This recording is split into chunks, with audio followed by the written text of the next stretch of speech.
Alright guys, welcome back. Just thought I'd do another trade video. It seems to be the ones that most people seem to like. So obviously we know I have done a video on Zack Butters. I think now, more than likely, I think Zack Butters should be our #1 target. If you've watched the Port Adelaide games over the last couple of weeks, he's definitely stepped up a level. And I'm pretty confident if you could convince him. Now that's the hard part, I think, of convincing Butters to come to a struggling club like Richmond. If you could do it, this is a lot of the trade ideas. I wouldn't be against giving up a pick 2 and a pick 3, or one pick this year and a future pick next year. I think he has more value than most players. I know he doesn't become a free agent until the end of next year, but if Paul gets any sign of Butters not wanting to renegotiate a contract extension, or maybe at the end of 2026 he's going to leave, they're best to get him to go now, where actually this year's draft itself is quite South Australian heavy, so they can get a lot of guys that won't want to go home. They'll stay there probably for their whole careers, and you have a lot of clubs that have multiple first round picks. I know a lot of this year's draft is academy affected, but you can still get quite a fair good South Australian players like Dyson Sharp. I'm not against Richmond doing it. I would give up that, and I'd probably offer him. You probably have to give him close to $1.5 million a year. I wouldn't be against it either. I think Zack Butters brings speed, leadership to our club. I think he would definitely help jump our process a little bit for rebuilding, because then you have, with Zack Butters coming into the middle, he can go forward and he can play back, which we really could use. Then you could have Taranto or Hopper. Those three could get interchanged. Now this is also could be where you know that if Dion Presty is not around next year, it's definitely a good option to Dion Presty goes. You can bring in another experienced player. He's 24, 25, so he's that middle age bracket that I've been saying that we need, with enough experience as well, leadership. He can float forward, or Taranto can float forward, or Hopper can float forward, which we've started to see them do recently. And that adds a bit of versatile into our midfield as well, whilst Butters injects a boost of speed as well, because obviously we know that our midfield right now is quite slow. It's all one pace. So you could imagine, a Hopper and a Taranto or a Jack Ross handballing the ball out to a Zack Butters at a full pace, with a Jonty Fall or a Tom Lynch leading up at the ball. Definitely, to me, would add an extra dimension to our midfield. And right now, I feel like we need that extra dimension, because we know Houghton and Lawler and Smiley all aren't ready yet to be a, 100% or 90% of their time in the midfield. So I'm all for Zack Butters. That's probably the #1 target if it was up to me. Who I think Richmond should go for. I know this year's draft is not the greatest, so maybe you could probably get away with throwing both this year's first round picks, and then maybe you also at the same time you get back a couple of late thirds, a third and fourth for this year's draft, and a third and fourth for next year's draft. I know it's just late picks, but with so many father and sons coming up in academies, we need them. So that is just what I think we should do to get Zack Butters, and why I think we should get Zack Butters. So we'll now roll over to the next one. We're back. So the next person I have decided to discuss about is Harley Reed. Now, I'm more about talking about Harley. More now. I'm more against it. Going after Harley Reed. Not because of the player that he is, or the style of player he is, or how he plays, or, he does give away a lot of free kicks and he's quite angry a lot. I think more it's now how he's come out, reportedly come out and demanding a lot of different things. It tends to turn clubs away. And I'm not for a player who's trying to make, if you want to go there, you're going to a club because you see the future. You're not going there just to build your own future. You're there to build the club towards premiership. Now, the report came out by Caroline Wilson that it was apparently, this is all rumours, I believe, no to St Kilda, no to Essendon, I think it was no to Melbourne, because he wants to go to a team competing for finals. Which then I found very odd why we weren't on the list, considering we're now third last. And then he wanted something more than $1.5 million a year.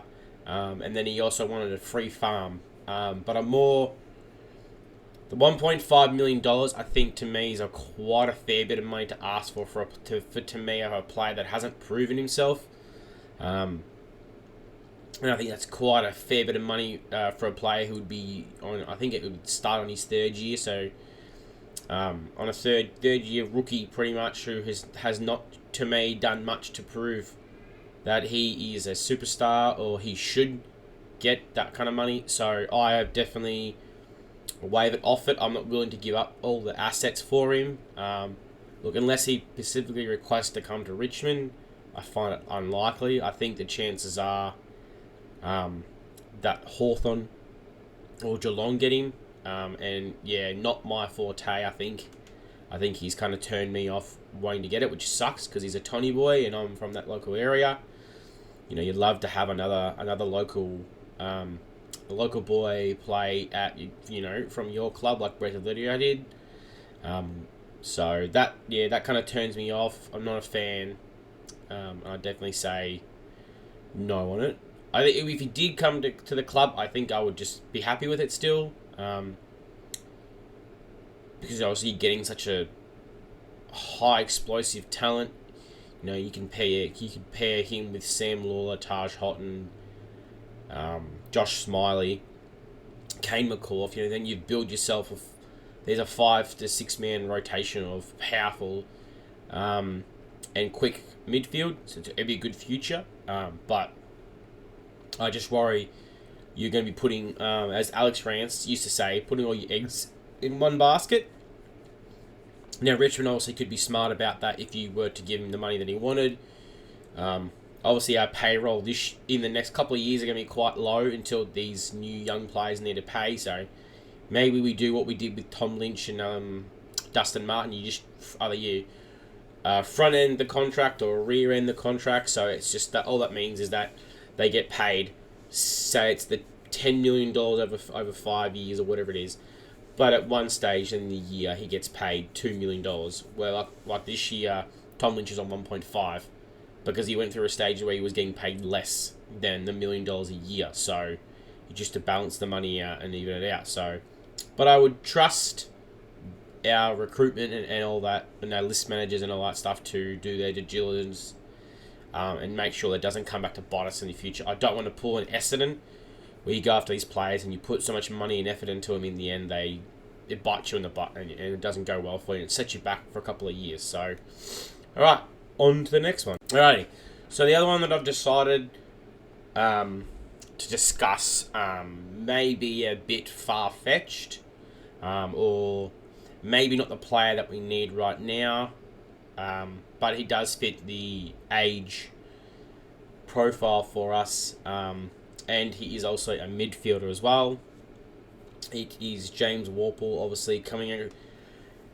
I haven't heard much about a new contract extension for him. I heard there has some been things that he wanted to stay, but he would be happy to go. I'm not sure. Sorry. I'm trying to think. I'm pretty sure he's still a restricted free agent. So you could still give him a contract offer and then Hawthorn whether they want to match it or not, or just take the compensation pick for it. It's up to them. But I'm not against it. He's a very good inside mid. I think he'd bring a lot of good experience coming across from a club like Hawthorn, so that's another good sort of bonus. You get a player who's kind of been to the bottom and then built with the club and got himself back to the top where they are now. And also he's been coached by Mitchell as well over there, so he comes in with some good knowledge as well. He'd probably be a good replacement for Dion Prestia when Dion Prestia retires. I don't think you'd have to pay him anywhere near as much as you would for Butters and for Reed. And you may not have to give up any draft assets for him as well. So, obviously that comes down to if Hawthorn decide to match the contract, and then it comes into a negotiation. But, you could give up one first-round pick for him, and you could give him $1 million a year.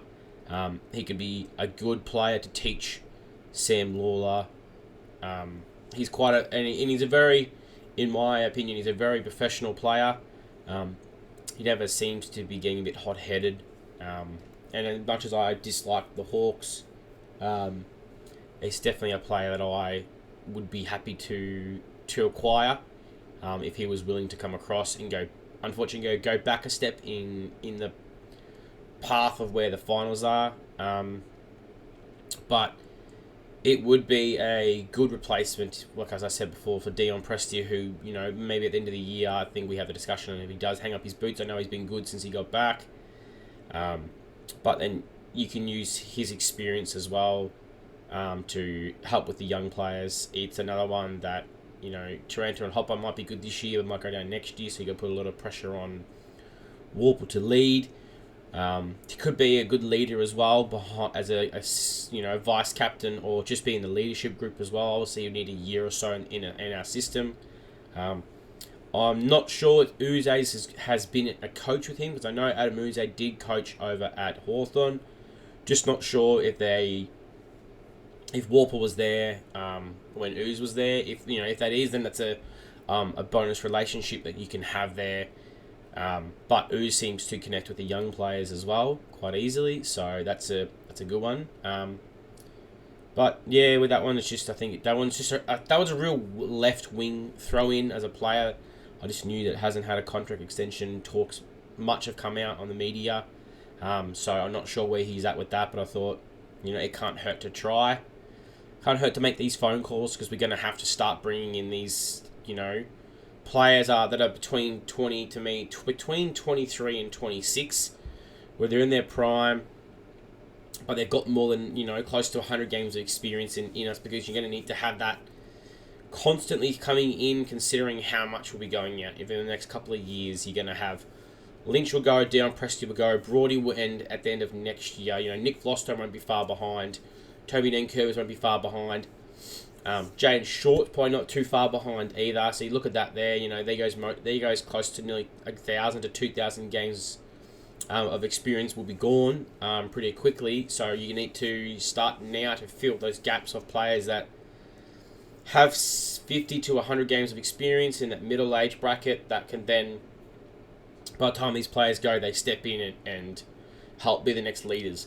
Along coming, and then in that time as well, you have the players we've drafted in 2024, 2020, it was, yeah, like your Gibkiss and your Sonsies and your Browns and all that, and your Banks to come up as well. So just something similar on those lines. It's probably a bit far out of the reach with Warple, but I thought, why not? So, alright guys, that's it for this episode. Stay safe, go Tigers, and hit that like and subscribe button, please.